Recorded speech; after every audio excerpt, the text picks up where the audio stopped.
ये है Sudan, Africa का वो मुल्क जो 2019 में 30 साल बाद एक नई उम्मीद से आमरीत से निकला था, मगर आज वही मुल्क अपनी ही राख में जल रहा है। ये खाना जंगी अप्रैल 2023 में शुरू हुई जब सूडान की आर्मी के सरबराह अब्दुल फत्ताह अल बुरहान और पैरामिलिट्री फोर्स आरएसएफ के लीडर मोहम्मद हमीती आपस में टकरा गए।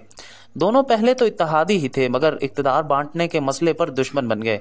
अब तक हजारों अफराद इन झड़पों में मारे जा चुके हैं, 10 लाख से जायद जख्मी या बेघर हैं और 8 मिलियन से ज्यादा लोग अपना ही मुल्क छोड़कर चले गए हैं।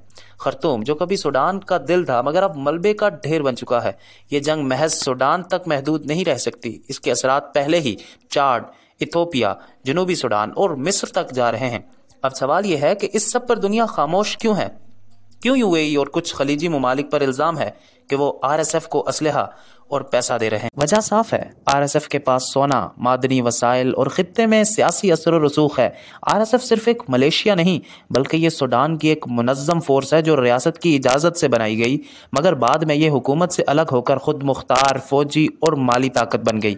ये सूडान के सबसे ज़्यादा सोना पैदा करने वाले इलाकों पर कंट्रोल रखती है, ख़ास तौर पर दारफोर और अल शरीफात के इलाके। सूडान से अरबों डॉलर का सोना गैर रस्मी तौर पर स्मगल होता है, और इसका फ़ायदा कौन उठाता है? जी हाँ, आप दुरुस्त समझे, दुबई दुनिया की सबसे बड़ी गोल्ड ट्रेडिंग मार्केट है, और वहाँ नो क्वेश्चंस आस्क्ड पॉलिसी ने आरएसएफ जैसे गिरोहों के लिए दरवाजे खोल दिए हैं।